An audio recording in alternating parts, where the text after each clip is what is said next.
الله عليه وسلم كل أمتي يدخلون الجنة إلا من أبى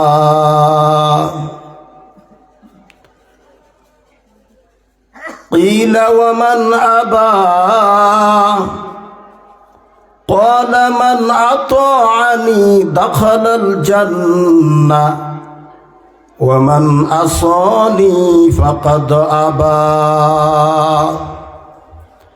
أو كما قال عليه الصلاة والسلام.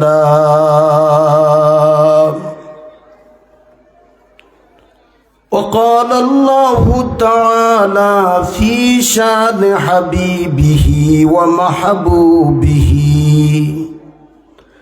إن الله وملائكته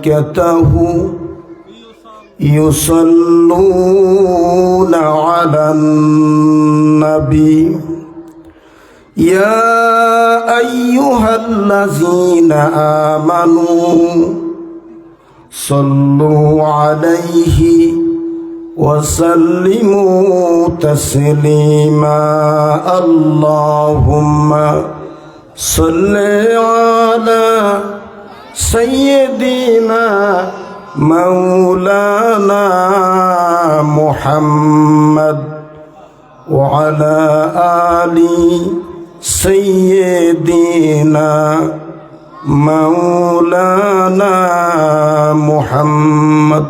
জবান খুলে সবাই পড়ি আল্লাহুম্মা সাল্লি আলা سيدنا مولانا محمد وعلى آل مولانا محمد بلغ العلا بكماله كشف الدجى بجماله حسنت جميع خصاله صلوا عليه وآله. محمد بشر ليس كالبشر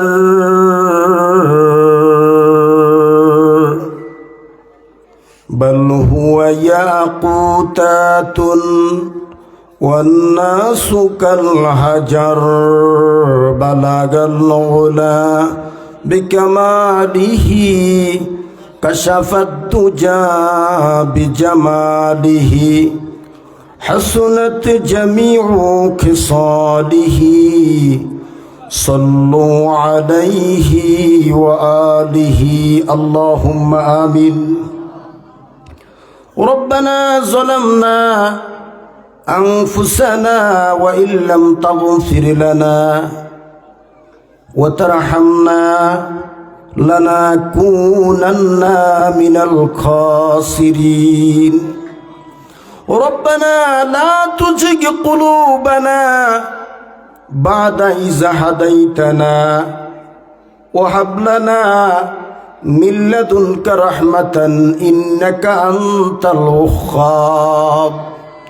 রব্বুল আলামিন, আমরা তোমার কতিপয় বান্দা এই ভুলন উত্তরপাড়া জামে মসজিদের সামনে ভুলন উত্তরপাড়া যুব সমাজের উদ্যোগে আয়োজিত এই বিশাল তাফসিরুল কোরআন মাহফিলে তোমার শাহী দরবারে হাত তুলেছি।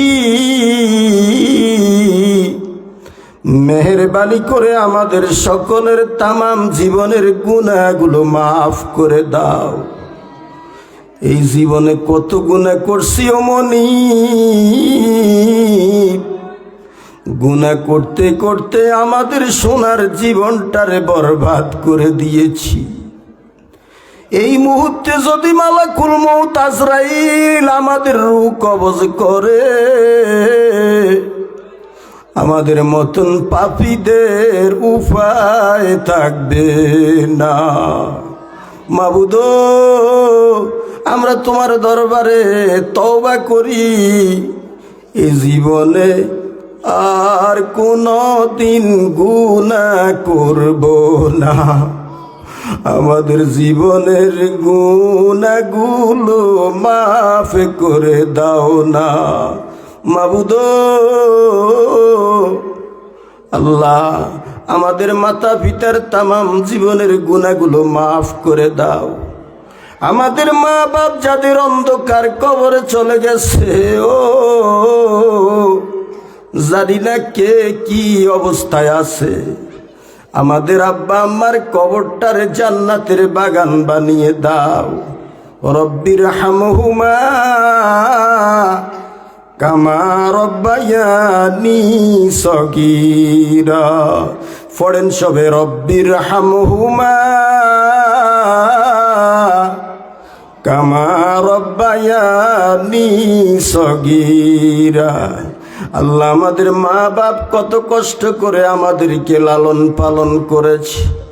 মা দুঃখীর কত কষ্ট করে 10 মাস 10 দিন গর্ভে ধারণ করেছে। 2 বছর ধরে মায়ের দুধ পান করে মায়ের কষ্ট দিয়েছি। ওই মা দুঃখিনী যাদের অন্ধকার কবরে চলে গেছে, ও মায়ের কবরটারে জান্নাতের বাগান বানিয়ে দাও। আমাদের আব্বা জান কত কষ্ট করে আমাদেরকে লালন পালন করেছে। মাথার ঘাম পায়ে ফেলে টাকা পয়সা কামাই করে রোজগার করে আমাদের পিছনে খরচ করেছে। আমাদেরকে মানুষের মতন মানুষ বানানোর জন্য কত কষ্ট করেছে রে আল্লাহ। ওই আব্বা জান যাদের অন্ধকার কবরে চলে গেছে, আব্বা জানের কবরে সওয়াব পৌঁছিয়ে দাও। আল্লাহ, আমাদের মা বাপ দাদা দাদি নানা নানি শ্বশুর শাশুড়ি ছেলে মেয়ে ভাই বোন আত্মীয় স্বজন বন্ধু বান্ধব, এমনকি অনেকের কলিজার টুকরা ছেলে মেয়ে অন্ধকার কবরে চলে গেছে। ও মেহেরবানি করে প্রত্যেকের কবরে সওয়াব পৌঁছিয়ে দাও। আল্লাহ, এই বাংলাদেশের আনাসে কানাসে ওয়াজ করেছেন, মাহফিল করেছেন আমার শ্বশুর হযরত মাওলানা হাফিজ ওমর ফারুক হেলালি সাহেব। আল্লাহ, ওনার কবরে সওয়াব পৌঁছিয়ে দাও। আল্লাহ, এই ভুলন গ্রামের আনাসে কানাসে, আল্লাহ যাদবপুর গ্রামের আনাসে কানাসে তোমার যত বান্দা বান্দি শুয়ে আছে, ও প্রত্যেকের কবরে সওয়াব পৌঁছিয়ে দাও। প্রত্যেকের কবরটারে জান্নাতের বাগান বানাইয়া দাও রব্বুল আলামিন। আজকের মাহফিলের উসিলায় এই দেশবাসীর কবরে আযাব দিও না রব্বুল আলামিন। আমরা যারা জীবিত আমাদের সকলের হায়াত দারাজ করে দিও আল্লাহ। আমাদের মাতা পিতা যাদের জীবিত আছে আল্লাহ তাদেরকে হায়াতে তৈয়বা দাও, সেহাতে কুল্লিয়া দাও আল্লাহ। আমাদের মাতা পিতার উপরে তোমার খাস রহমত নাজিল করো আয় আল্লাহ। অনেকের মাতা পিতা বৃদ্ধ হয়ে গিয়েছে আল্লাহ, তাদের উপরে তোমার খাস রহমত নাজিল করো আল্লাহ।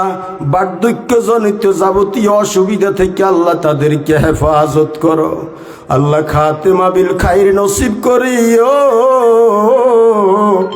ইমানের সহিত মৃত্যু নসিব করিও রব্বুল আলামিন। আমার এক চাচা আল্লাহ অসুস্থ আল্লাহ, আমার চাচাকে তুমি মেহেরবানি করে সুস্থতা নসিব করিও আল্লাহ। ওনার হায়াত যদি থাকে পরিপূর্ণ সুস্থতা দান করে দাও, আর হায়াত যদি না থাকে ও আল্লাহ ওনাকে ইমানের সহিত মৃত্যু নসিব করিও, খাতেমা বিল খাইর নসিব করিও। দিন দুনিয়ার খাইরু কল্যাণ আল্লাহ, পরকালীন মুক্তি সবগুলো আল্লাহ নসিব করিও রব্বুল আলামিন। এই ভুলন উত্তর পাড়া যুব সমাজ এই সুন্দর জান্নাতের বাগানের আয়োজন করেছে। এলাকাবাসী এখনো যারা বাড়িতে দোকানপাটে ঘোরাফেরা করছে আল্লাহ, প্রত্যেকটা মুসলমান ভাইদেরকে আল্লাহ মাহফিলে আসার সুযোগ করে দাও। ও বাড়িওয়ালা, ও বাড়িওয়ালা, আর কতদিন এই বাড়িতে থাকবা? আর কতদিন দোকানে থাকবা? ও হইতে পারে আজকের মাহফিল তোমার জীবনের শেষ মাহফিল। এই মাহফিলের পরে আরেক মাহফিল পাইবা, তার কোনো গ্যারান্টি নাই। আল্লাহ এই এলাকার সকল ভাইদেরকে জান্নাতের বাগানে আসার সুযোগ করে দাও। আল্লাহ আমাদের প্রত্যেকের উপরে তোমার খাস রহমত নাজিল করো। আল্লাহ যারা মাহফিলে এসেছে, আল্লাহ প্রত্যেকের উপরে তোমার খাস রহমত নাজিল করো। আল্লাহ এই মাহফিলের জন্য যারা সাহায্য করেছে, সহযোগিতা করেছে, বুদ্ধি পরামর্শ দিয়ে সহযোগিতা করেছে, যুব সম্প্রদায়, আল্লাহ এত সুন্দর মাহফিলের আয়োজন করেছে, আল্লাহ প্রত্যেকের তুমি কবুল করে নাও। আল্লাহ কিয়ামতের দিন, মুসিবতের দিন, এ মাহফিলের উসিলায় সকলকে নাজাতের ব্যবস্থা করে দাও। আল্লাহ এ মাহফিল কিয়ামত পর্যন্ত কায়েম ও দায়েম করে দাও। আল্লাহ এই গ্রামের যত ছেলেরা বিদেশের বাড়িতে আছে, আল্লাহ প্রত্যেকের বিদেশের বাড়িতে সহি সালেম রাখিও। কামাই রুজি রোজগারের মধ্যে বরকত দিও, হালাল কামাই করার তৌফিক দিও। আল্লাহ প্রত্যেকের উপরে তোমার খাস রহমত নাজিল করিও। আল্লাহ মা বোন যারা হাত তুলেছে, মা বোনদেরকে মাফ করে দিও। মা বোনদেরকে আবেদা জাহেদা ওলিউল্লাহ সন্তানের মা বানাইয়া দিও। আল্লাহ প্রত্যেকের জান্নাতি জিন্দেগি যাপন করার তৌফিক দিও, ফরদানেশিন বানাইয়া দিও। আল্লাহ এই এলাকার, আয় আল্লাহ আমাদের গোটা এলাকাটাকে, আয় আল্লাহ যাবতীয় বালা মুসিবত বিপদ আপদ থেকে হেফাজত করিও। যেই দেশের মাঠ, যে দেশ, আল্লাহ এই দেশটা পীর অলিউল্লাহদের দেশ, এই দেশ মসজিদ মাদ্রাসার দেশ। আল্লাহ এই দেশটাকে তুমি দ্বীন ইসলামের জন্য কবুল করে নাও। আল্লাহ এই দেশটাকে তুমি দ্বীন ইসলামের জন্য কবুল করে নাও। আয় আল্লাহ এই দেশটাকে আল্লাহ তুমি তোমার দ্বীনের জন্য কবুল করে নাও। রব্বুল আলামিন, আয় আল্লাহ আমাদের সকলকে এই মাহফিলের উসিলায় মাফ করে দাও। আমাদের দেশটার উপরে তোমার খাস রহমত নাজিল করো।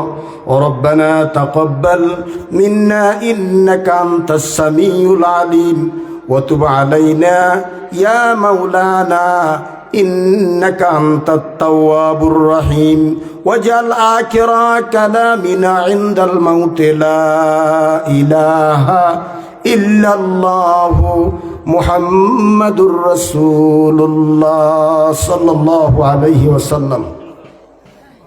মুআজ্জাজ মুহতারামি, আজকের এই ভুলুন উত্তরপাড়া যুব সমাজের উদ্যোগে আয়োজিত এই ৭ম বার্ষিক মাহফিলের সম্মানিত সভাপতি জনাব মোহাম্মদ নাসির উদ্দিন মজুমদার, প্রধান অতিথি মোহাম্মদ মুশাররফ, চেয়ারম্যান হাজী শামসুল হক ফাউন্ডেশন কলমিয়া, বিশেষ অতিথি জনাব ফিরোজ আহমেদ, আহ্বায়ক লালমাই উপজেলা যুবদল, মাকসুদুর রহমান মাসুদ, সদস্য সচিব প্রস্তাবিত লালমাই উপজেলা যুবদল, আজকের মাহফিলের প্রধান মুফাসসির, বিশ্ববরেণ্য মুফাসসিরে কোরআন, আন্তর্জাতিক খ্যাতিসম্পন্ন মুফাসসিরে কোরআন, বাংলাদেশের প্রবীণ আলেমে দ্বীন, পীরে কামেল, পীরজাদা আল্লামা শফিকুল ইসলাম পীর সাহেব, পীর ফাতেহাবাদ দরবার শরীফ, দেবিদ্বার কুমিল্লা, মাগরিবের পরে আলোচনা করেছেন বিশিষ্ট ইসলামী চিন্তাবিদ হযরত মাওলানা মোল্লা আব্দুর রহমান চৌধুরী আতালাল্লাহু উমরাহু ওয়া বারাকা ফি হায়াতিহি, অন্যান্য আমার উস্তাদ তুল্য হযরত উলামায়ে কেরাম, আমার মুরব্বিয়ান ইজাম, কলিজার টুকরা যুবক তরুণ ভাইয়েরা, ফরদার অন্তরালের সদ্দেয়া মা ও বোনেরা, আসসালামু আলাইকুম ওয়া রাহমাতুল্লাহি ওয়া বারাকাতুহু। মহান আল্লাহ পাকের দরবারে লাখ কোটি শুকরিয়া জ্ঞাপন করছি যে মহান রব্বুল ইজ্জত ওয়াল জালাল আমাদেরকে লক্ষ লক্ষ মানুষ থেকে বাছাই করে আল্লাহর দ্বীনের জন্য কবুল করে এই জান্নাতের বাগানে আসার সুযোগ করে দিয়েছেন। আমরা সকলে বলি আলহামদুলিল্লাহ। রব্বানা লাকাল হামদ হামদান কাসীরান তয়্যিবান মুবারাকান ফীহি ইয়া রব্বি লাকাল হামদু কামা ইয়ানবাগি লিজালালি ওয়াজহিকা ও আজিম সুলতানিক। আপনারা মাশাআল্লাহ যারা আছেন প্রত্যেকে যদি কথা বলেন তাহলে দূরে আশেপাশে যারা আছে ওরা চলে আসবে। আমরা এখানে যদি কথা বলি আমাদের কোনো অসুবিধা হচ্ছে না তো? শীতও তো আজকে বেশি পড়তেছে না নাকি? সুতরাং আমরা কোরআন থেকে তাফসিরুল কোরআন মাহফিল এই ভুলইন উত্তরপাড়া যুব সমাজের উদ্যোগে 7ম বার্ষিক মাহফিল। বিগত 6 বছর, এবার 7 বছর, এই 7টি বছর তারা আমার মতন একজন গুনাহগার, আমার মতন অধম, আমাকে এই 7টি বছরই কোরআনের আলোচনা করার সুযোগ করে দিয়েছেন। এজন্য আমি রব্বে কারীমের দরবারে ফরিয়াদ করি আল্লাহ সুবহানাহু তাআলা যেন এই যুব সম্প্রদায়, এই মাহফিলের ব্যবস্থাপনার সাথে জড়িত যারা, আল্লাহ যেন কাল কিয়ামতের দিন তাদের সকলকে আল্লাহর আরশের ছায়াতলে জায়গা করে দেন। সকলে বলি আমিন। প্যারে হাজিরিন, আমি কোরআন থেকে কথা বলবো, মন গড়া বানানো কোনো কথা বলবো না। কোরআনুল কারীম থেকে যারাই কথা বলবে তারাই হক কথা বলে। কোরআনুল কারীমের সূরা হাসর থেকে একখানা আয়াতে কারিমে তেলাওয়াত করেছি। কোন সূরা বলেন? সূরাতুল হাসর। বলেন কোন সূরা? সূরাতুল হাসর। 28 পারার মধ্যে এই সূরাটা মদিনায় অবতীর্ণ সূরা। রাসূল কারীম সাল্লাল্লাহু আলাইহি ওয়াসাল্লামের উপরে যেই সূরাগুলা নাজিল হয়েছে এগুলা কিছু মাক্কি সূরা, কিছু মাদানী সূরা। তো এই সূরাতুল হাসর এটা হচ্ছে মাদানী সূরা। এই সূরার একখানা আয়াতে কারিমা আমি আপনাদের সামনে তেলাওয়াত করেছি। এই আয়াতের আলোকে কিছু কথা বলবো ইনশাআল্লাহ, বিইজনিল্লাহ, বেমাশিয়াতিল্লাহ। কথা বলার তৌফিক কে দিবেন?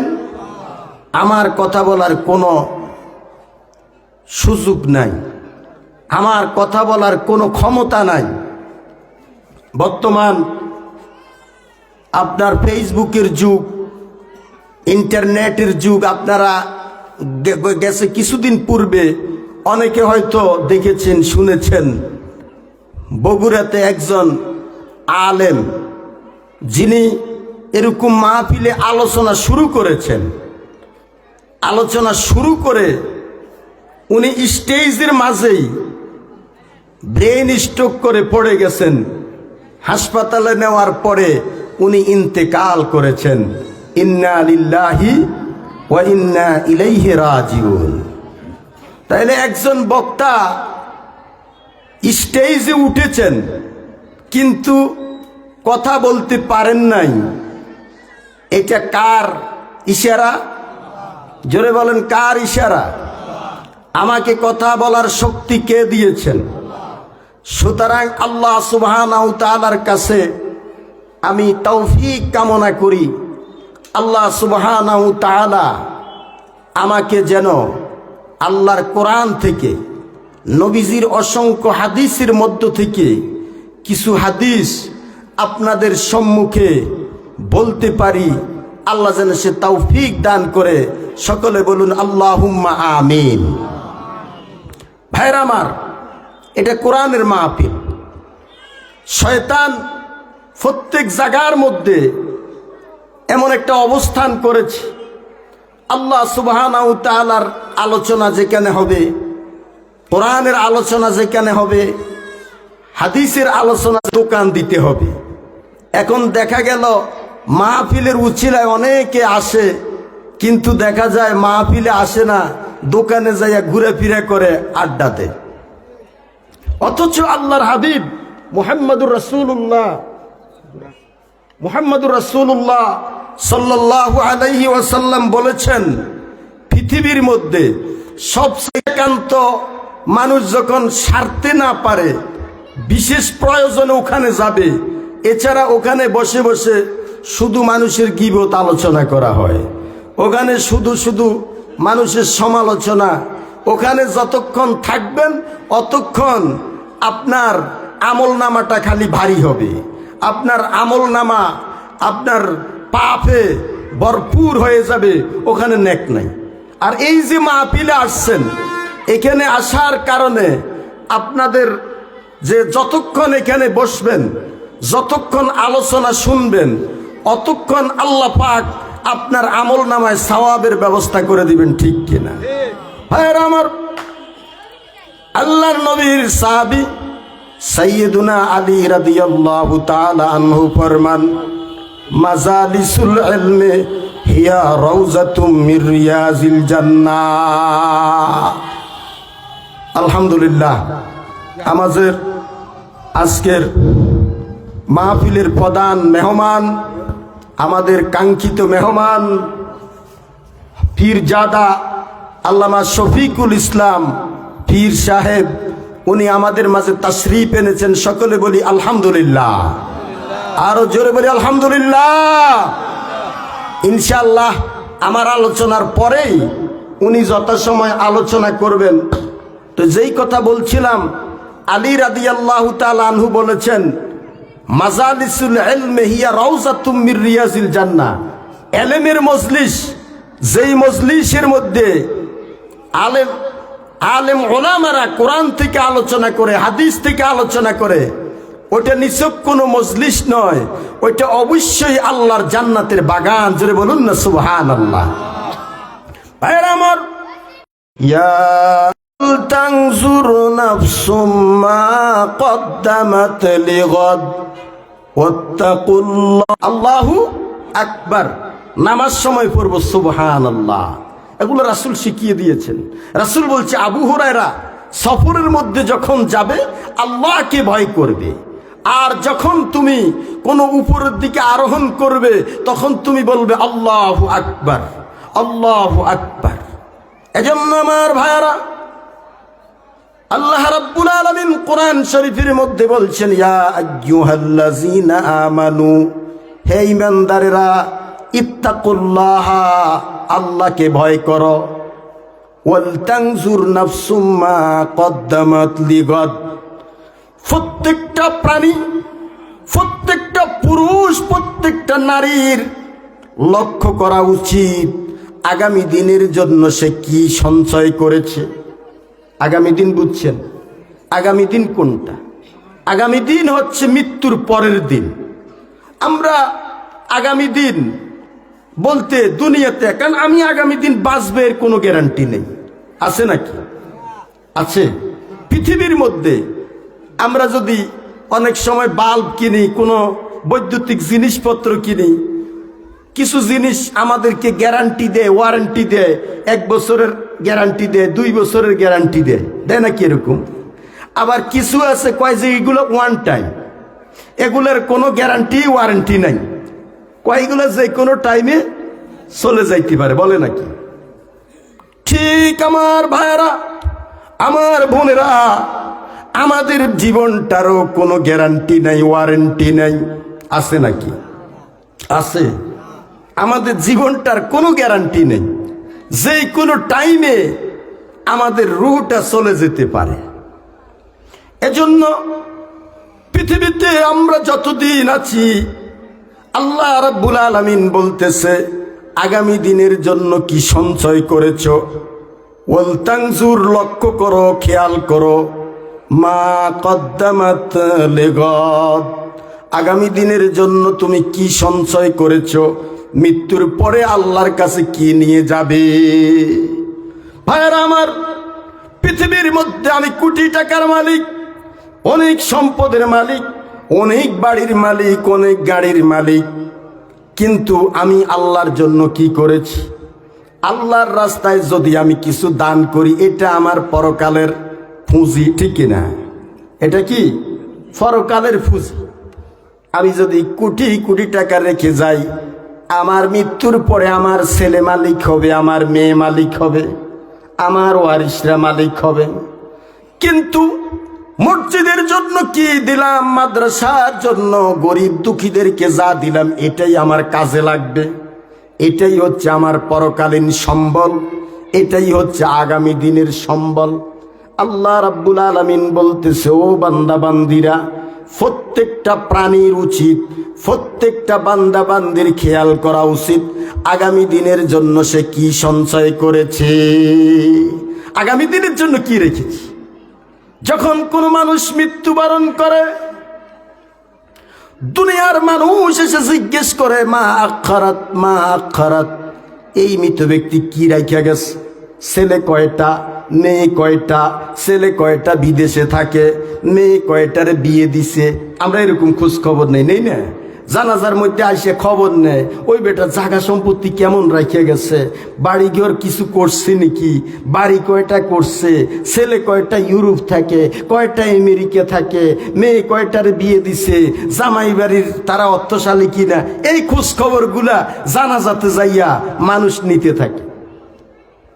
وقال الملائكة ما قدمت, আল্লাহর ফেরেশতারা আইসা খবর নেয়, আব্দুর রহিম মারা গেছে, আব্দুর রহিম কি নেক আমল করছে, কবরের জন্য কি রাখছে, কবরের জন্য কি পাঠাইছে, কয় ওয়াক্ত নামাজ পড়ছে, রোজাগুলা রাখছে কিনা, হজ করছে কিনা, জাকাত দিছে কিনা, আল্লাহর রাস্তায় দান সদকা করছে কিনা, ফেরেশতারা খবর নেয়। জোরে বলেন আল্লাহু আকবার, আর জোরে বলেন আল্লাহু আকবার। ফেরেশতারা এসে খবর নেয়। এখন মানুষের হিসাব একরকম, ফেরেশতার হিসাব আরেক রকম। এজন্য ভাইয়েরা, পৃথিবীর মানুষ কে আমাকে ভালো বলল, কে খারাপ বলল, সেটা বড় কথা নয়।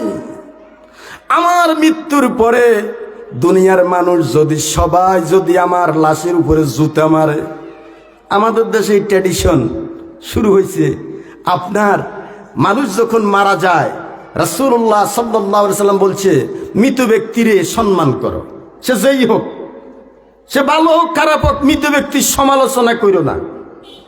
মৃত ব্যক্তি সে তার আমল নামা নিয়ে সে মরে গেছে। এজন্য যখন কোনো মানুষ মারা যায়, তার ভালো গুণগুলো আলোচনা করো, খারাপ কথাগুলো বলো না। কিন্তু আমরা মরা মানুষের সমালোচনা করি। রাসূলুল্লাহ মসজিদে নববীর সামনে বসা, একটা মৃত ব্যক্তির লাশ নিয়ে যাচ্ছে, রাসূল করিম সাল্লাল্লাহু আলাইহি সাল্লাম লাশ নিয়ে যাচ্ছে দেখে রাসূল দাঁড়িয়ে গেছেন। দাঁড়িয়ে যাওয়ার পরে তখন সাহাবায়ে কেরাম বলছে, ইয়া রাসূলুল্লাহ, এটা তো একটা ইহুদির লাশ। আল্লাহ রাসূল বলছে, সে ইহুদি হোক, সে তো মানুষ। এই মানবতার শিক্ষা দিয়ে গিয়েছেন মুহাম্মদুর রাসূলুল্লাহ সাল্লাল্লাহু আলাইহি সাল্লাম। মানবাধিকারের কথা যারা বলে, তারা মানুষের কোনো অধিকার দিতে পারে না। মানুষের কথা বলেছেন, অধিকারের কথা বলেছেন একজন, তিনি হচ্ছেন মুহাম্মদুর রাসূলুল্লাহ সাল্লাল্লাহু আলাইহি সাল্লাম। গরিব দুঃখী অসহায় তাদের কথা বলেছেন একজন, তিনি হচ্ছেন মুহাম্মদুর রাসূলুল্লাহ সাল্লাল্লাহু আলাইহি ওয়াসাল্লাম। গরিবের পক্ষে কথা বলেছেন। আমাদের দেশে দেখেন না, নির্বাচন আসছে, এখন সবাই গরিবের বন্ধু, ঠিক না? সবাই গরিবের বন্ধু। কিন্তু আসল কথা হচ্ছে, এরা যখন নির্বাচনের পরে এরা আর গরিব টরিব চিনে না। নির্বাচনের আগে কথা একরকম, নির্বাচনের পরে আরেক রকম কথা। ওই যে কয়েক বছর, গত 17 বছর তো আমাদের দেশে আমরা তো ভোট দিতে পারি না, এই জন্য আমাদের তেমন কদরও নাই। এজন্য এর আগে আমি শুনছিলাম বরিশালে এক এমপি প্রার্থী এলাকাতে আসছে নির্বাচনের ভোটের জন্য। তো সারাদিন ভোট চাইতে চাইতে রাত হয়ে গেছে, ছাদের আলো, রাত্রিবেলায় তিনি রাস্তা দিয়ে যাচ্ছেন। তো নেতা মানুষ রাত্রিবেলায় ওই আপনার রাস্তার পাশে একজন দাঁড়িয়ে আছে মানুষের মতন, দেখে বলছে আসসালামু আলাইকুম। কোনো আওয়াজ টাওয়াজ আসছে না। বলছে আরে ভাই, আমারে ভোট দিলে দিবেন, না দিলে নাই, সালামের জবাব দেন না, অসুবিধা কোথায়? দেখে যে না, কোনো কথা কয় না। এখন উনি হাত বাড়াইয়া মুসেফা করতে গেছে, যাইয়া দেখে যে রাস্তার পাশে খেজুর গাছ মইরা ওইটা দাঁড়াই রয়েছে, মানুষ টানুষ কিছু না। কথা বুঝেন নাই? এখন দেখে যে না, এটা আসলে খেজুর গাছ। এজন্য ভোটের আগে আমাদের দেশে মানুষের কিছু কদর বাড়ে। তো আমরা মানুষগুলো এমন, আপনার ভোট যখন আসে তখন এক শ্রেণীর লোক আছে, এরা আপনার মাথা বিক্রি করা শুরু করে দেয়, ঠিক কিনা? আছে না আমাদের দেশে? ওরা কি করে, 500 টাকা খায়, 1000 টাকা খায়, তারপরে আপনার তার ভোট বিক্রি করে ফেলে। কিন্তু এই কথাটা চিন্তা করে না, এই যে 500 টাকা 1000 টাকা, কেন একটা গরুর দাম বর্তমান বাজারে 1 লক্ষ টাকা। সেখানে একজন মানুষ, আবার আপনি বলিয়েন না, বল হুজুর আমরা কি 1 লক্ষ টাকা করে লমু নাকি? না না, এরকম উল্টা পাল্টা বুঝেন না আপনি। এখন কথা হচ্ছে মানুষ বিক্রি হয় না। আপনার আইয়ুব খানের সময়, পাকিস্তান আমলে সেনা প্রধান আইয়ুব খান আপনার এই ঢাকা যে আপনার বর্তমান যেটা মানিক মে এভিনিউ, এখানে তিনি আসছিলেন। আসার পরে বাংলাদেশের একজন বড় আলেম ছিলেন মাওলানা শামসুল হক ফরিদপুরি রাহেমাহুল্লাহ। এই শামসুল হক ফরিদপুরি রাহেমাহুল্লাহ, ওনার সামনে আইয়ুব খান বলতেছে আমরা ইসলামের জন্য এই করেছি সেই করেছি, যেটা বিভিন্ন নেতারা অনেক কথা বলে থাকে। তখন মাওলানা শামসুল হক ফরিদপুরি রাহেমাহুল্লাহ তিনি বলছেন যে আইয়ুব খান, আপনি আসলে ইসলামের জন্য কিছুই করেন নাই। আপনি ইসলামের শিকড়গুলো একসাথ করেছেন যাতে একটা ফোঁস দিয়ে গোটা ইসলামটাকে উৎখাত করা যায়। আইয়ুব খান ওদিকে যাচ্ছি না, ভয়ঙ্কর। আপনার আমাদের দেশে দেখেন, আমাদের দেশে কোরআনের শাসন চলে না, কিন্তু এখনো আমাদের দেশে যেমন মিরাসি আইন, যেটা মানুষ মারা গেলে সম্পদগুলো কিভাবে ভাগ হবে, এই সম্পত্তি ভাগ বন্টনের নিয়ম কোরআন অনুযায়ী চলে। কিন্তু আইয়ুব খান এদের মধ্যেও হাত ঢুকে দিছি। যেমন বাপ থাকতে যদি আপনার ছেলে মারা যায়, ওই ছেলের ঘরে যদি নাতি থাকে, নাতনি থেকে, কোরআনের আইন অনুযায়ী তারা সম্পত্তির মালিক হয় না। এখন আইয়ুব খান ফ্যামিলি অর্ডিন্যান্স 1961 সালে আইয়ুব খান একটা অর্ডিন্যান্স জারি করছে, বাপ যে থাকতে ছেলে মারা গেলে ছেলের যে অংশটা এটা নাতি নাতনিরা পাবে। এখন এটা কিন্তু সুস্পষ্ট কোরআন বিরোধী। এই মিরাসি আইন ওইটার মধ্যে পর্যন্ত আইয়ুব খান হাত ঢুকাইয়া দিয়েছে।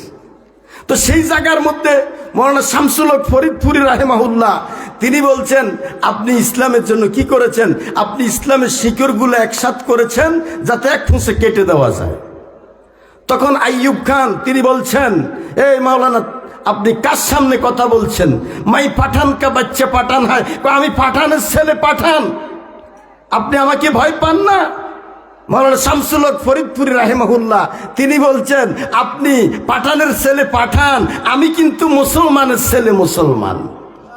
মুসলমান মুসলমান আমার বাপ মুসলমান, আমার দাদা মুসলমান। মুসলমান আল্লাহ ছাড়া কাউকে ভয় করে না। মুসলমানের মাথা বিক্রি করতে পারে না, কারণ মুসলমান মাথা বিক্রি করে ফেলছে আল্লাহর কাছে। কার কাছে? কি আমার বানানো কথা? আল্লাহ পাক বলছেন, ইন্নাল্লাহা আশতারা মিনাল মুমিনিনা আনফুসাহুম ওয়া আমওয়ালাহুম বিআন্না লাহুমুল জান্নাহ। আল্লাহ পাক কোরআন শরীফে বলছে, ইন্নাল্লাহা ইশতারা, আল্লাহ পাক কিনে ফেলছে, আল্লাহ কিনছে, মিনাল মুমিনিনা, মুমিনদের কাছ থেকে, আনফুসাহুম ওয়া আমওয়ালাহুম, মুমিনের জান এবং মাল, বিআন্না লাহুমুল জান্নাহ, জান্নাতের বিনিময়। সুতরাং আমার জান আমি আল্লাহর কাছে বিক্রি করে ফেলছি, আমি মুমিন। প্রত্যেকটা মুমিন মুসলমান নর নারী তার জান এবং মাল, আমার প্রাণ এবং আমার মাল, এগুলো আমি আল্লাহর কাছে বিক্রি করে ফেলছি। কথা বুঝাইতে পারছি? কোরআনের কথা। আমরা জান্নাতের বিনিময়, আল্লাহ জান্নাত দিব, আমরা জান এবং মাল এগুলো আমরা আল্লাহর জন্য আমরা দিয়ে দিছি। সুতরাং এখন তো জানের মালিক আমি না, মাথার মালিক আমি না, ঠিক কিনা? এই মাথার মালিক এখন আমি না, আপনিও না। মুমিন যারা, তারা তাদের জান এবং মাল আল্লাহর কাছে তারা বিক্রি করে ফেলছে। তো ভাই সেদিকে যাচ্ছি না, মূল কথা হচ্ছে আমরা আমাদের মাথা বিক্রি করব না। ইনসাফ যারা করবে, হকের পথে যারা, আমরা তাদেরকে আমরা ভোট দিব।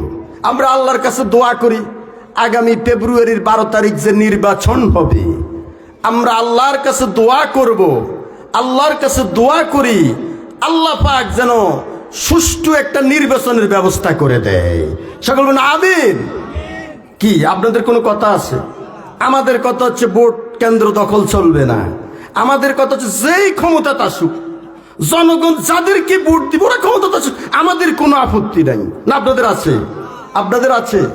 আমরা চাই নিরপেক্ষ নির্বাচন হোক, সুন্দর নির্বাচন হোক, ন্যায় ইনসাফের বাংলাদেশ কায়েম হোক, অন্যায় জুলুম অত্যাচার এই জমিন থেকে চিরতর উৎখাত হোক, আমরা সেটাই চাই, ঠিক কিনা?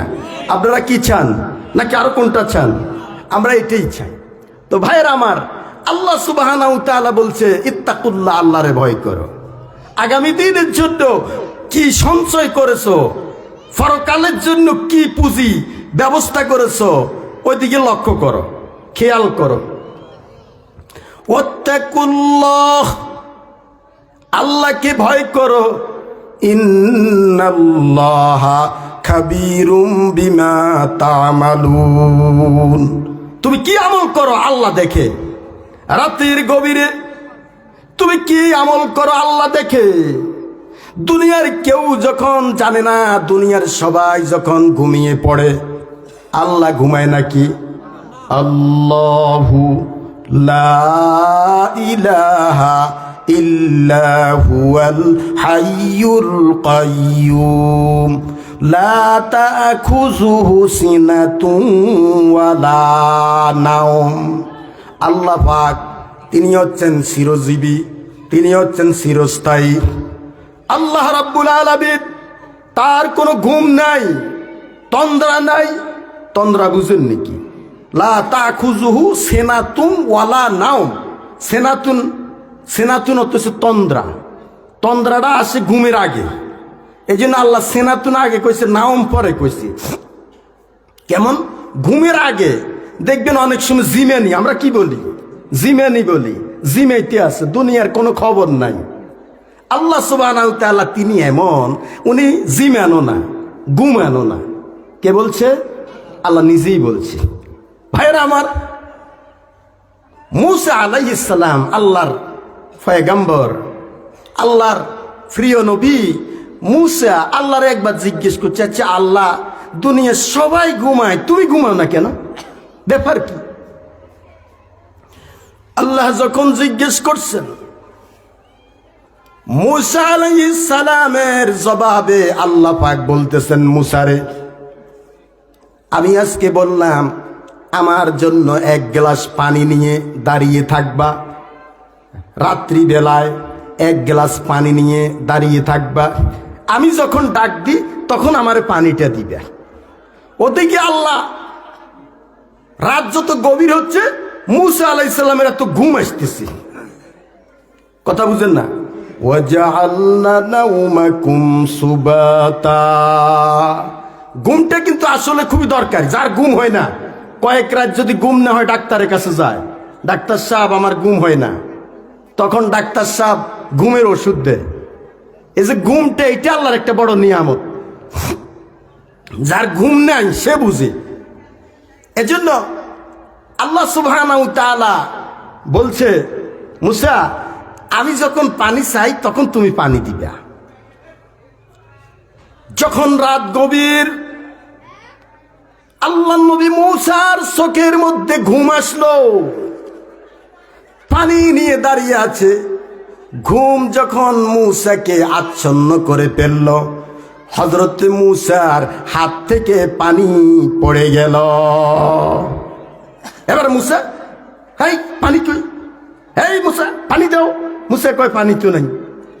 এখন আল্লাহ বলছে, রে মুসা, এই মুসা, এই সাধারণ এক গ্লাস পানি দিলাম, তুমি রক্ষণাবেক্ষণ করতে পারলে না, ঘুমের কারণে পানিটা ফালাই দিলা। আর এই গোটা পৃথিবী, শুধু পৃথিবী নয়, গোটা মাখলুকাতটা কেমন, বৈজ্ঞানিকরা এত গবেষণা করেছে। আমার ভাইয়ারা, আমার বন্ধুরা, আপনি যদি একটু চিন্তা করেন তাহলে মাথা হ্যাট হইয়া যাবে। এই যে মহাশূন্য, এই যে পৃথিবী, এই পৃথিবীর চাইতে 9,30,00,000 গুণ বড় হচ্ছে সূর্য।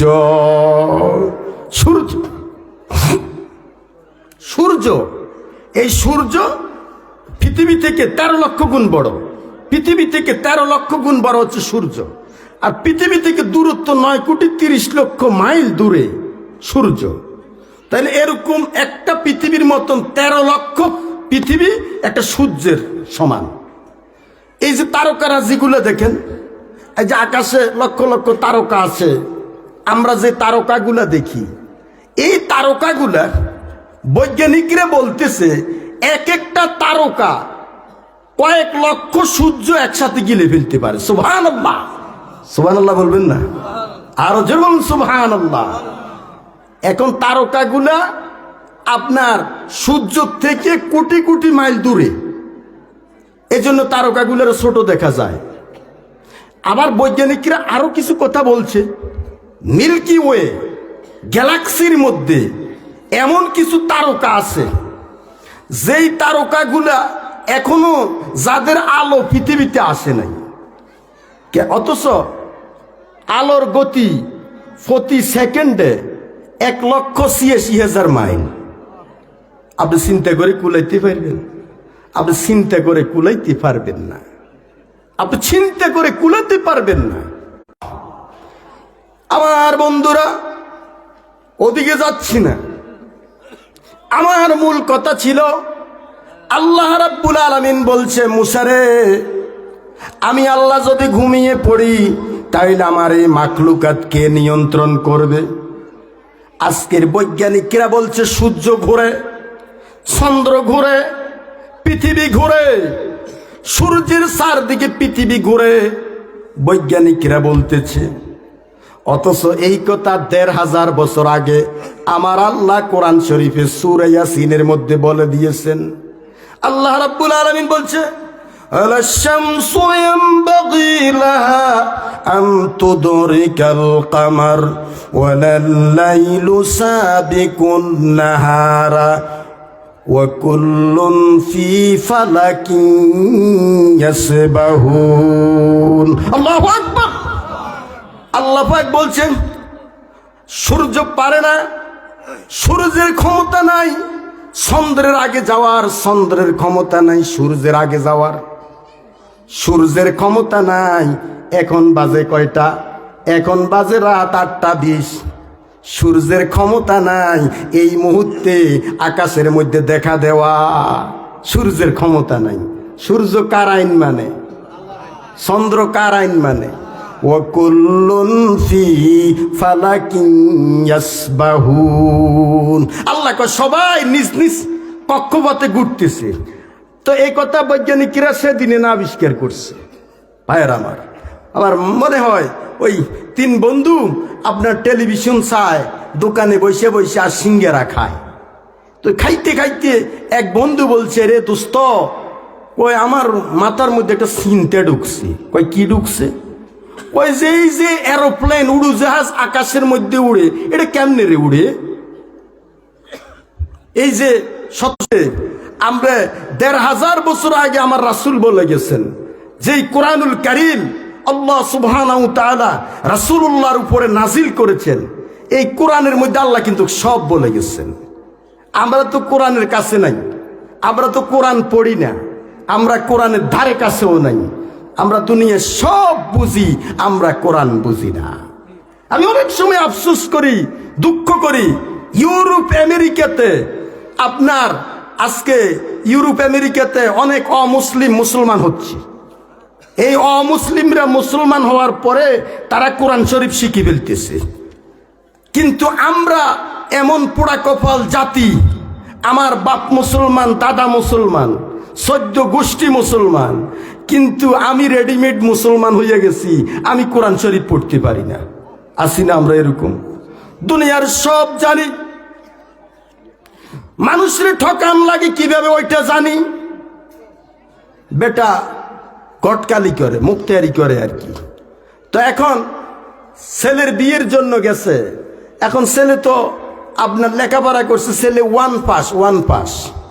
এখন যদি মেয়ের বাপে জিজ্ঞেস করছে ছেলে কি লেখাপড়া করছে, এখন যদি বলে ছেলে 1 পাস, মান সম্মান থাকবে না।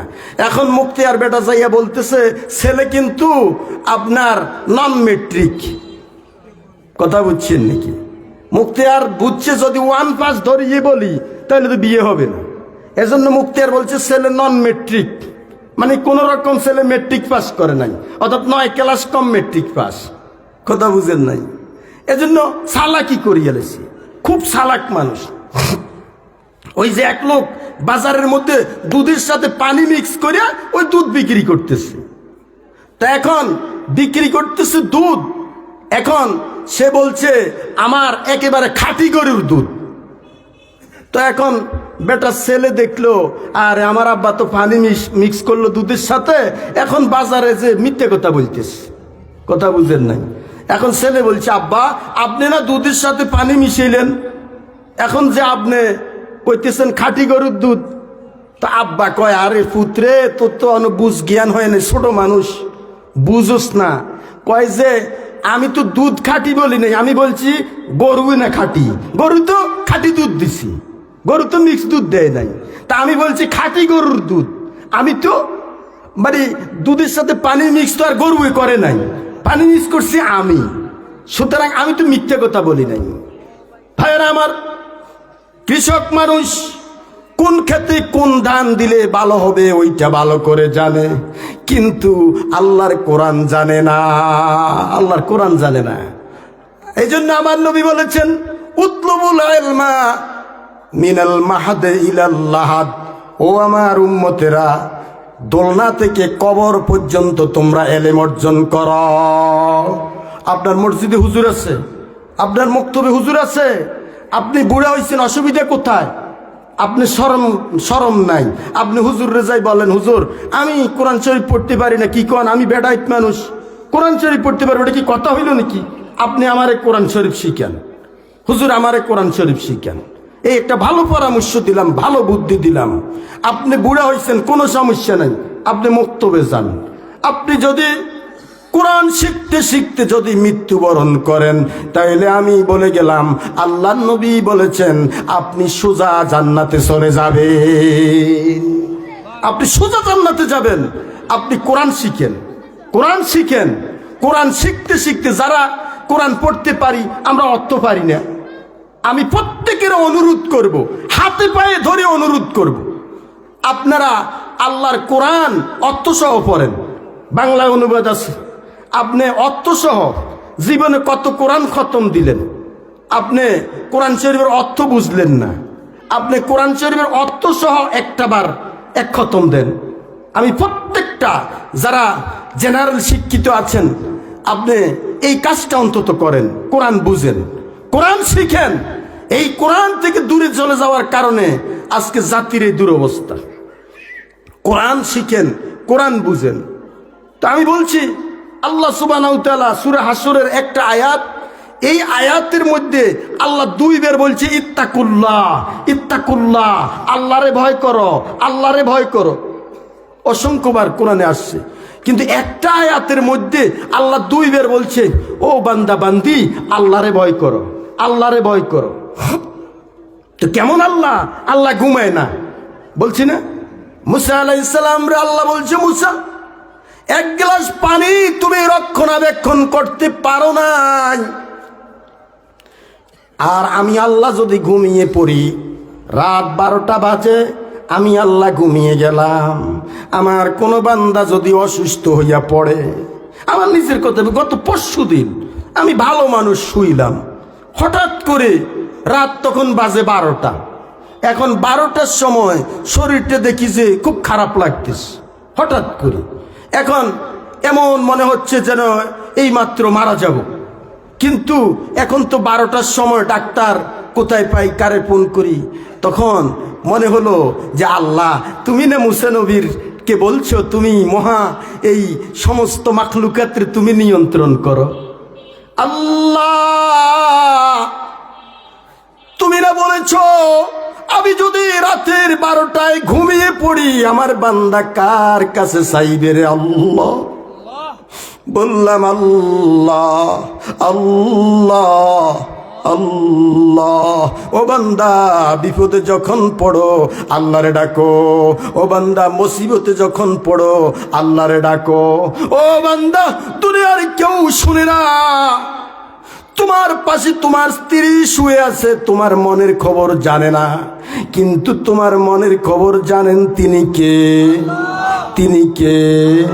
আল্লাহ আমার মনের খবর জানে। আল্লাহ বলে, ও মুসা, রাত 12টার সময় ভুলুন গ্রামের আমার কোনো বান্দা বান্দি যদি এত অসুস্থ হইয়া যায়, বিপদগ্রস্ত হইয়া যায়, রাত 12টার সময় যদি আল্লাহ বলে ডাক দে, আমি আল্লাহ যদি ঘুমাইয়া থাকি, আমার বান্দার জবাব কে দিবি? আল্লাহু আকবার।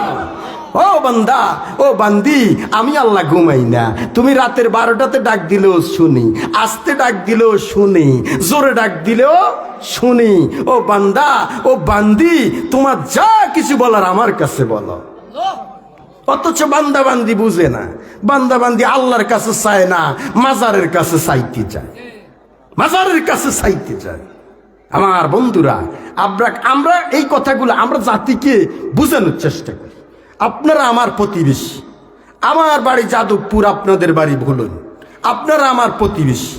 আমি বাংলাদেশের যেখানেই থাকি অন্তত এটা আশা রাখি, আমি যদি কালকে মরে যাই, এই এলাকার মানুষই আমার জানাজায় সবার আগে যাবে, এই এলাকার মানুষই আমাকে দাফন করবে। এজন্য আপনারা এই ওয়ানজির আশিরাতাকাল আকরাবিন, কারোর সাথে আমার হিংসা নাই, কারোর সাথে শত্রুতামি নাই। আপনারা দোয়া করবেন, আমি আপনাদেরই সন্তান, আমি আপনাদেরকে এমন কথা বলি, আল্লাহর নবীকে আল্লাহ ডাক দিয়ে বলছে ওয়ানজির আশিরাতাকাল আকরাবিন, নবী তোমার নিকটাত্মীয়, তোমার আপনজন, আত্মীয় স্বজন, এদেরকে ইসলামের দিকে ডাকো, এদেরকে জাহান্নামের ভয় দেখাও। আপনাদেরকে জাহান্নামের ভয় দেখাই। নবী আলাইহিস সালাম বলছেন, আমি হচ্ছি, রাসূলুল্লাহ বলছেন, আমি হচ্ছি ওই দায়ী এক ব্যক্তি বিরাট একটা জিয়াফতের আয়োজন করছে, জিয়াফতের আয়োজন কইরা মাইকি ঘোষণা দিচ্ছে যে প্রিয় ভাইয়েরা অমুক বাড়িতে জিয়াফত।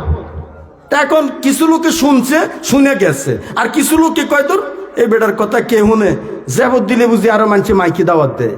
এখন একদল গেছে, যারা গেছে তারা খাইছে, আর যারা যায় নাই ওরা খাইতেও পারে নাই, মালিক তাদের উপর অসন্তুষ্ট। আল্লাহ পাক রাসূলুল্লাহকে ওই দায়িত্ব দিয়ে পাঠিয়েছেন, আর দায়িত্ব দেওয়ার পরে আল্লাহর হাবিব ওই দায়িত্ব পালন করছেন। এরপরে রাসূলুল্লাহ চলে গেছেন, ওলামায়ে কেরাম সে দায়িত্ব পালন করছেন। আজকের মাহফিল, এই এলাকার মানুষ যদি আসতো এখানে কি জায়গা দেওয়া সম্ভব হতো? কিন্তু আসছে, বেশি দূরে না, বলুন যাদবপুরের মানুষ আসলেই তো এখানে জায়গা দেওয়া সম্ভব না, আসে নাই কেন? কারণ হচ্ছে হেদায়েতের চাবিকাঠি তো আল্লাহর হাতে। রাসূলুল্লাহরে কত আদর করছে রাসূলুল্লাহ চাচা আবু তালেব। আমি অনেক সময় বলছি, সেই আবু তালেবকে রাসূলুল্লাহ অনেক বলেছে, চাচা আপনি একটা বার পড়েন লা ইলাহা ইল্লাল্লাহু মুহাম্মাদুর রাসূলুল্লাহ সাল্লাল্লাহু আলাইহি সাল্লাম। চাচা কালেমা পড়ে নাই, ওই চাচা জাহান্নামে চলে গেছে। রাসূলুল্লাহ চাইছে চাচারে জান্নাতি বানাইতে, রাসূল পারেন নাই। রাসূলুল্লাহর মন খারাপ, আর চাচা আমার চাচা কিরকম চাচা, ওদিকে যাচ্ছি না, লম্বা। রাসূলুল্লাহর প্রতি কত যে মায়া করছে, দয়া করছে আবু তালেব। রাসূলুল্লাহ আপনারা জানেন জন্মের আগে ওনার আব্বা মারা গেছে, ওনার 6 বছর বয়সে ওনার মা মারা গেছে। দাদা পালন করতো। 8 বছর বয়সে দাদা মারা যাওয়ার আগে দাদা ছেলেদেরকে ডাকছে, ও ছেলেরা আমার এই এতিম নাতিটা, আমার এই এতিম নাতির দায় দায়িত্ব কে নিবে? এখন সব চাচারা চাইছে দায়িত্ব নিত। আমির হামজা চাইছে যে আব্বা আমারে দেন দায়িত্ব। আবু তালেব গরিব মানুষ, আবু তালেবের ছেলে মেয়ে বেশি। এখন দাদা কয় যে না, আবু তালেবে পারব, ছেলে মেয়ের দরদ সে বুঝবো, যার ছেলে মেয়ে নাই হে কি আরেকজনের ছেলে মেয়ের দরদ বুঝবে? তখন কয় যে গরিব হইলেও আবু তালেবে, শোনেন, সম্পদের অভাবটা বড় না, আসল হচ্ছে তাকে দয়া মায়া করতে হবে। এতিম, আমার নবী এতিম ছিল, এতিমদের প্রতি সহানুভূতি করবেন, ওই এতিমদের প্রতি এহসান করবেন, দয়া করবেন। এজন্য আল্লাহ পাক এতিম বানাইছেন নবীকে। এখন আব্দুল মুত্তালিব আবু তালেবের হাতে তুলে দিয়ে গেছেন। আবু তালেব গরিব মানুষ, খরচ চালাইতে পারে না। আল্লাহর হাবিবের ছোটবেলায় রাসূলুল্লাহ ছাগল চড়াইছি, আপনার সামান্য কিছু পারিশ্রমিকের বিনিময়ে রাসূলুল্লাহ ছাগল চড়াইছি। রাসূলুল্লাহ, বুখারী শরীফে হাদিস আছে, রাসূলুল্লাহ সাল্লাল্লাহু আলাইহি সাল্লাম বলতেছেন যে মা বাআসাল্লাহু নাবিয়্যান ইল্লা রায়াতাল গানাম। আল্লাহ পাক একজন নবীও পৃথিবীতে পাঠায় নাই যে নবীর দিয়ে ছাগল চড়ায় নাই। আল্লাহ নবীর দিয়ে ছাগল চড়াইছে, আমিও ছাগল চড়াইছি। অনেকে দেখবেন আমাদের দেশে কথায় কথায় কয় যে এই মানে ছাগল পালে পাগলে, কয় না এরকম কথায় কথায়। এটা কিন্তু মারাত্মক কুফরি কথা। আপনি যদি বলেন ছাগল পালে পাগলে, তাইলে পৃথিবীর সমস্ত নবীরা ছাগল পাইছে, তো সমস্ত নবীরা পাগল আছিল? আপনি কথা আপনার নিজের বিবেককে প্রশ্ন করেন। আমি ছোটবেলায় ছাগল চড়াইছি, আমার ছেলে ছাগল চড়াই নাই। আমি কয়েক বছর আগে রমজানের পরে আমি ছাগল একটা কিনে আমার ছেলেরে বলছি যে রাসূলুল্লাহ সুন্নত ছাগল চড়ান। আমার ছেলেরে বলছি এই ছাগল এটা 2 মাস চড়াই দেয়া, 2 মাস পর এটার কোরবান দিমু। তো আমার ছেলেও ছাগল চড়াইছি, আলহামদুলিল্লাহ। এটা শুধুমাত্র নিয়ত। আমার রাসূল ছাগল চড়াইছি, আমিও ছাগল চড়াইছি, আমার ছেলেও ছাগল চড়াইছি। আমি কি, আমার কথা বুঝতে পারছেন? আমি কি কোনো বানানো কথা বলছি? আমার নবী বলছেন মা বাসাল্লাহু নাবিয়্যান ইল্লা রায়াতাল গানাম। ও আমার উম্মতেরা, আল্লাহ পাক পৃথিবীতে একজন নবীও পাঠান নাই যেই নবী ছাগল চড়ায় নাই। ওই যে কি কোন হুজুর, হুজুর আপনিও ছাগল চড়াইছেন? হুজুর কয় হ্যাঁ আমিও ছাগল চড়াইছি। ছাগল এমন এক প্রাণী, কথা একটু বলি দিই। ছাগল রে আপনি যদি কোন লাইনে আইতো ছাগল আইব বে লাইনে, ছাগলের যেন্দি মানা করবেন ওই দিক দিয়ে বেশি করে যাইব। কথাটা বুঝছেন নি? ছাগলের পেট একবারে ভরে গেছে, এরপরে ছাগলে যাইতে আরো কদ্দূর, ছাগলে জেডে পাইডের মধ্যে কামড় দেয়। কথা বুঝছেন নি? আর ছাগল যদি 10-20টা একসাথে কেউ পালেন, অভিজ্ঞতা যদি থাকে, তাইলে 10-20টা ছাগল একটা এক মধ্যে দৌড়াইব। আপনি লাইনে ছাগল হাঁটতো না, গরু তারপরও লাইনে হাঁটে, ছাগল একটা দিকে একটা ওইদিকে একটা ওইদিকে। উম্মত এই নবীদেরকে ছাগল চড়াই আল্লাহ ট্রেনিং নিছে যে নবী তোমার উম্মত এডিও একটা ইমুই আরেকটা হিমুই। কথা বুঝেন নাই?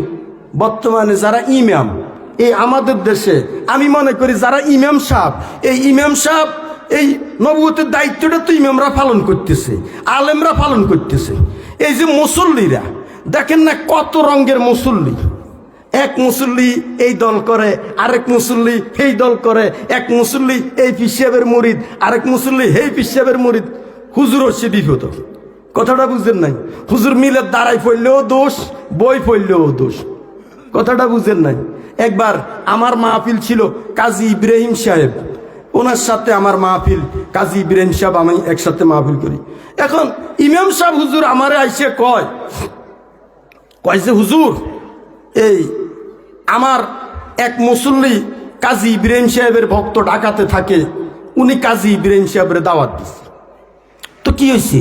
ওই আমার মুসল্লি কিন্তু সব সুন্নি। আমারে বলতেছে হুজুর, আমি আপনারা কিন্তু ইমাম সাহেবকে আমি আপনার দাওয়াত দিছি। এখন আপনি যদি যখন ওয়াজ করবেন, ওয়াজের আগে আপনি যদি দুরুদ ইব্রাহিম দিয়ে ওয়াজ করেন, আমার ইমামতি থাকতো না। আমি কইলাম মরি কয় কি? কয় না দুরুদ শরীফ। এখন দেখেন দুরুদ ইব্রাহিম পড়ুক, নামাজের মধ্যে পড়ি, বাইরে পড়ি, এগুলো নিয়ে মতবিরোধের কি আছে? কিন্তু এখন ইমাম সাহেব দুরুদ, আপনার দুরুদ ইব্রাহিম পড়লেও দোষ, আপনার সুর ধরে দুরুদ পড়লেও দোষ। ইমাম সাহেব আপনার ওই যে মিলাদ পড়লেও দোষ, না পড়লেও দোষ। এক শ্রেণীর মুসল্লি এক এক রকম কথা কয়। ইমাম সাহেবের দোষ, সমাজের কারো দোষ নাই। যত দোষ শুধু ইমাম সাহেবের আর আলেম ওলামাদের দোষ। যত দোষ, যত সমালোচনা শুধু আলেম ওলামার সমালোচনা। এক শ্রেণীর লোক, এরা আলেমের সমালোচনা না করলে এদের পেটের ভাতই হজম হয় না। দেখবেন দোকানে বসে বসে, আমি তো অনেক সময় বলি হুজুর জোরে হাঁটলেও দোষ। এতে দোকানে বসে রয়েছে, কোনো কাম নাই। মসজিদের ইমাম সাহেব জোরে হাঁটে যাইতেছে, কয় দেখছো হুজুরের মনে হয় আরো কারের ঘরে দাওয়াত হচ্ছে, হুজুরে খুব তাড়াতাড়ি যাইতেছে, হুজুরা হরের ঘরে খায়। হুজুরে বদনাম, হুজুরা বলে খালি ফরের ঘরে খায়। এখন কয় যে দেখছো হুজুর কত তাড়াতাড়ি হাঁটতেছে, হুজুর মনে আরো কার ঘরে দাওয়াত পড়ছে, হুজুর যাইতেছে তাড়াতাড়ি। এখন হুজুর যদি একটু আস্তে আস্তে হাঁটে, কয় দেখছো হুজুরে কার ঘরে যায়, এমন খানা খাইছে, হুজুর হাঁটতে পারে না। কয় যে হুজুরা হরের ঘরে খায়, ওইখানে পাইছে, আবে তবে খাইছি। আঁকা ভেতে দোকানে বসি বসি করতে আসে। হুজুর জোরে হাঁটলেও দোষ, আস্তে হাঁটলেও দোষ। হুজুর লম্বা পাঞ্জাবি গায়ে দেয়, হেতে রাসূলুল্লাহ সুন্নত। এতে কয় দেখছো হুজুরেরা এই কাপড়ের দাম বাড়াই দিচ্ছে, হুজুরা লম্বা পাঞ্জাবি গায়ে দিয়ে জামা কাপড়ের দাম বাড়াই দিচ্ছে। আবার হুজুর ছোট জামা গায়ে দিলে কয় দেখছো হুজুর ডিস্কো হুজুর হয়ে গেছে, হুজুরে ছোট্ট জামা গায়ে দেয়। হুজুর এমন আগে বলছি যে শাহজালাল ইয়ামানী রহমতুল্লাহ কবর যে